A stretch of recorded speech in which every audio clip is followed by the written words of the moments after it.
Today, we're not just watching the film White Oleander, we're going to put it under a microscope.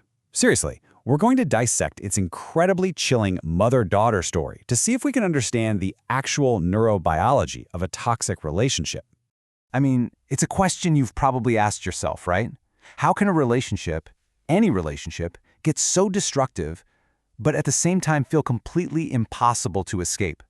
Well, we're going to look at what's really going on, not just psychologically, but deep down at the biological level. And to answer that big question, we're diving deep into that bond between Ingrid and her daughter, Astrid. Honestly, their story is the perfect case study. It's like a perfect storm where psychology, trauma, and straight-up brain science all collide. So, let's get into it. Okay, first things first. We have to get our heads around this. What we're seeing isn't just a bad mother-daughter fight. Nope. This is a clash between two people who are, well, they're wired in fundamentally different ways. We're talking about psychology and even their biology being set on a collision course. So how do we even begin to unpack all of that? Well, let's start at the surface level, with the clinical diagnoses. Let's see how modern psychiatry would actually label the behaviors we see in these two. And our analysis gives us a really clear breakdown of these profiles. So let's actually dig into what these labels mean, and we'll start with the mother, Ingrid.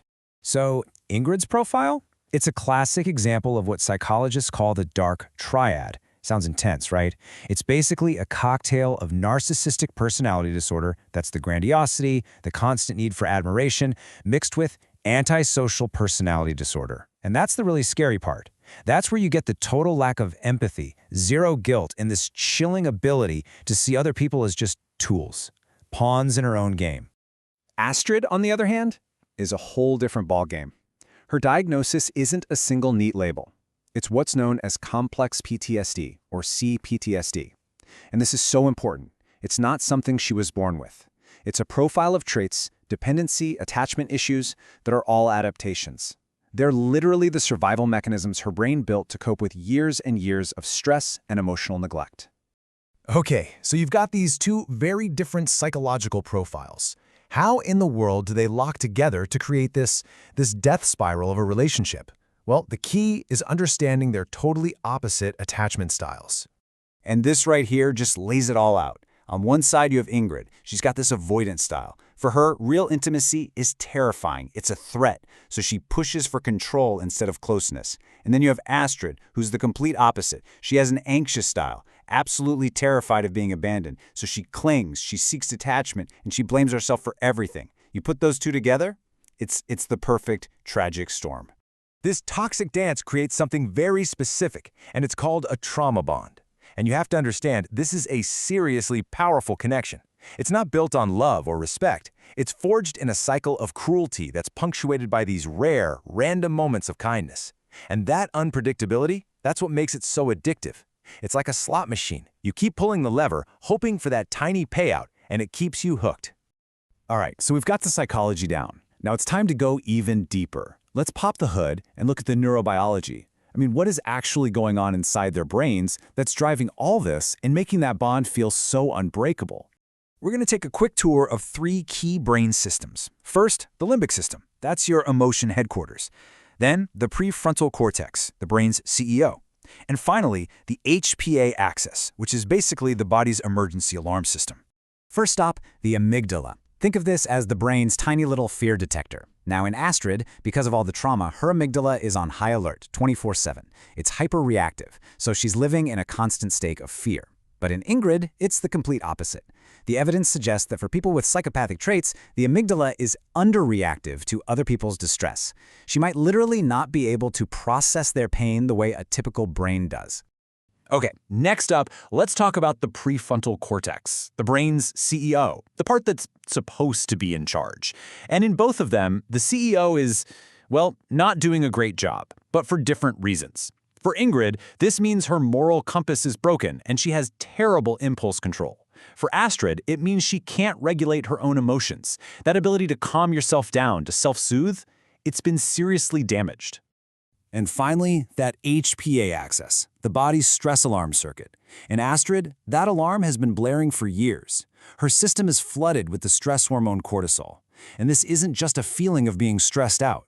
All that cortisol is causing actual physical damage to parts of her brain, like the hippocampus, which is crucial for emotional memory. Her trauma is literally being hardwired into her brain's architecture. Now this is where it gets absolutely fascinating.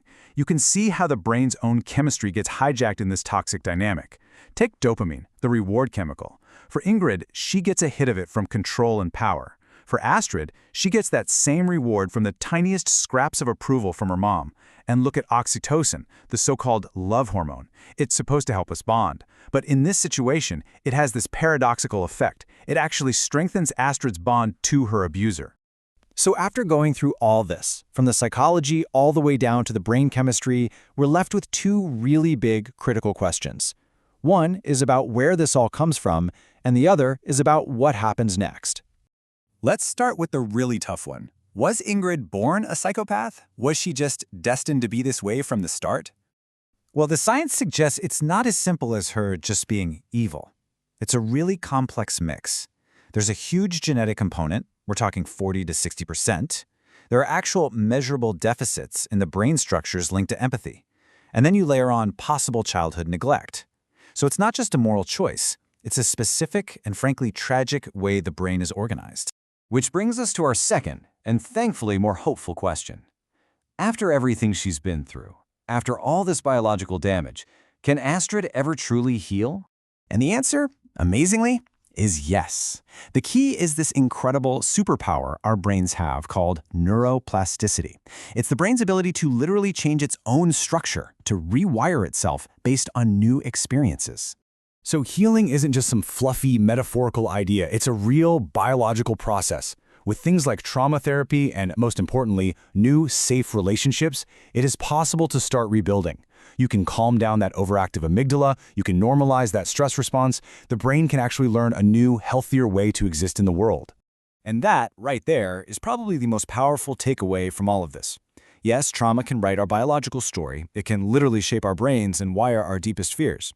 But because of neuroplasticity, the final chapter isn't set in stone. The ending is not yet written. And that means change. Real, fundamental, biological change is always possible.